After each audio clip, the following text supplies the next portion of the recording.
মহাভারতেরও অর্থ পাওয়া যায় লক্ষ্যভেদের মধ্যে।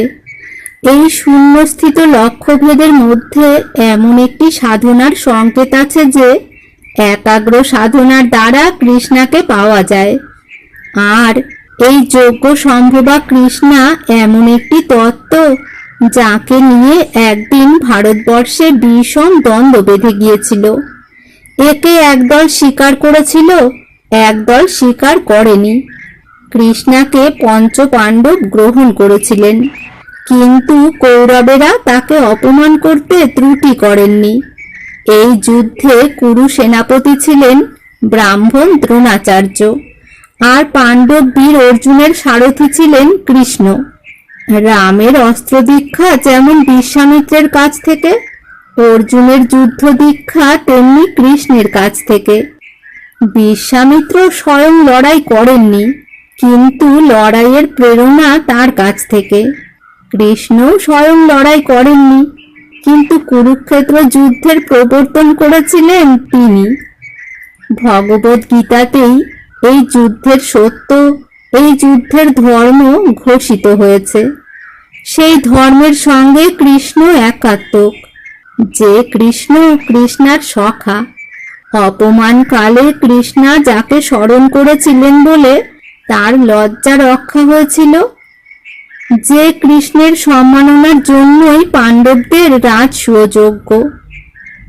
রাম দীর্ঘকাল সীতাকে নিয়ে যে বনে ভ্রমণ করেছিলেন সে ছিল অনার্যদের বন, আর কৃষ্ণাকে নিয়ে পাণ্ডবেরা ফিরেছিলেন যে বনে সে হচ্ছে ব্রাহ্মণ ঋষিদের বন।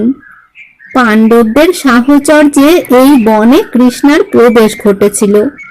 সেখানে কৃষ্ণা তার অক্ষয় অন্নপাত্র থেকে অতিথিদের অন্নদান করেছিলেন। ভারতবর্ষে একটা দ্বন্দ্ব ছিল অরণ্যের সঙ্গে কৃষিক্ষেত্রের, আর একটা দ্বন্দ্ব বেদের ধর্মের সঙ্গে কৃষ্ণের ধর্মের। লঙ্কা ছিল অনার্য শক্তির পুরী, সেইখানে আর্যের হলো জয়। কুরুক্ষেত্র ছিল কৃষ্ণ বিরোধী কৌরবের ক্ষেত্র, সেইখানে কৃষ্ণ ভক্ত পাণ্ডব জয়ী হলেন। সব ইতিহাসেই বাইরের দিক থেকে অন্ন নিয়ে যুদ্ধ, আর ভিতরের দিকে তত্ত্ব নিয়ে যুদ্ধ। প্রজা বেড়ে যায়, তখন খাদ্য নিয়ে স্থান নিয়ে টানাটানি পড়ে। তখন নব নব ক্ষেত্রে কৃষিকে প্রসারিত করতে হয়। চিত্তের প্রসার বেড়ে যায়, তখন যারা সংকীর্ণ প্রথাকে আঁকড়ে থাকে তাদের সঙ্গে দ্বন্দ্ব বাঁধে যারা সত্যকে প্রশস্ত ও গভীরভাবে গ্রহণ করতে চায়। এক সময়ে ভারতবর্ষে দুই পক্ষের মধ্যে বিরোধ প্রবল হয়েছিল। এক পক্ষ বেদ মন্ত্রকে ব্রহ্ম বলতেন, অন্য পক্ষ ব্রহ্মকে পরমাত্মা বলে জেনেছিলেন। বুদ্ধদেব যখন তার ধর্মপ্রচার শুরু করেন তার পূর্বেই ব্রাহ্মণে ক্ষত্রিয়ে মতের দ্বন্দ্ব তার পথ অনেকটা পরিষ্কার করে দিয়েছে। রামায়ণ মহাভারতের মধ্যে ভারতবর্ষের যে মূল ইতিহাস নানা কাহিনীতে বিজড়িত তাকে স্পষ্টতর করে দেখতে পাবো যখন এখানকার পাঠগুলি মিলিয়ে দেখবার সুযোগ হবে।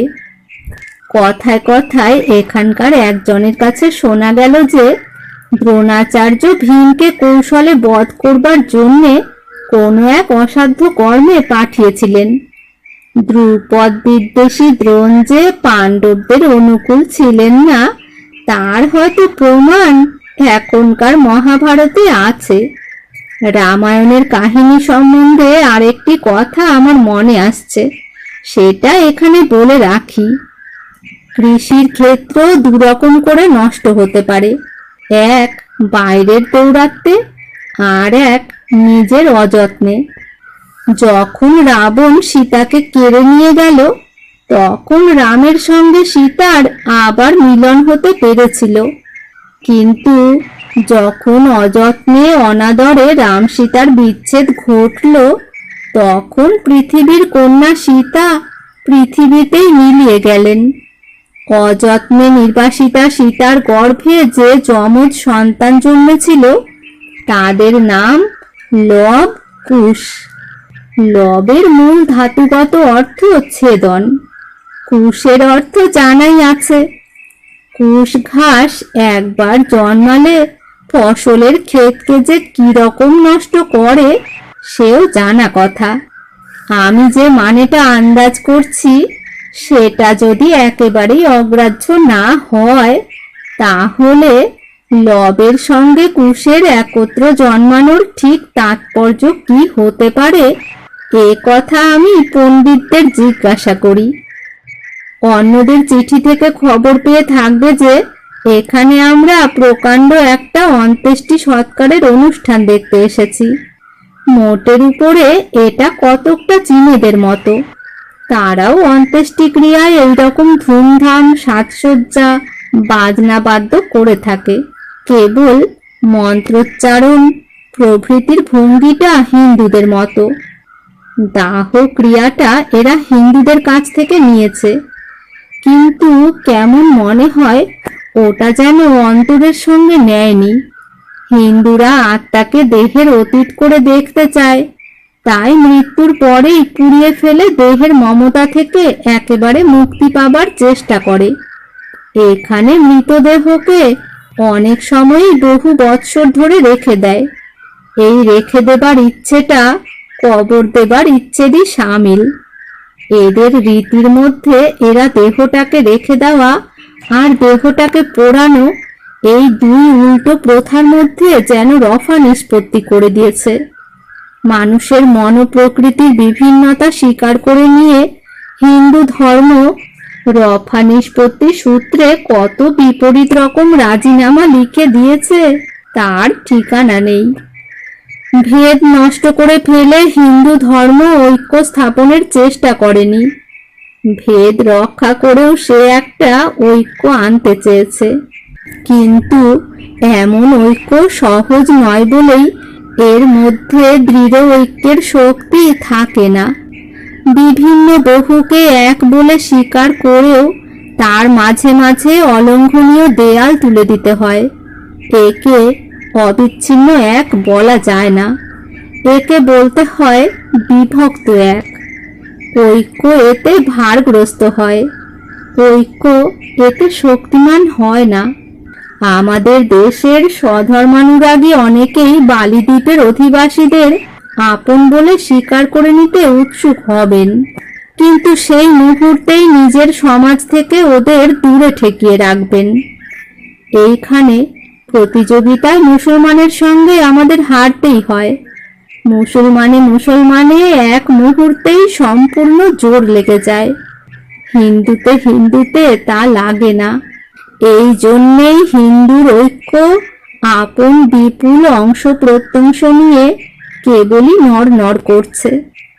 মুসলমান যেখানে আসে সেখানে সে যে কেবলমাত্র আপন বল দেখিয়ে বা যুক্তি দেখিয়ে বা চরিত্র দেখিয়ে সেখানকার লোককে আপন সম্প্রদায়ভুক্ত করে তা নয়।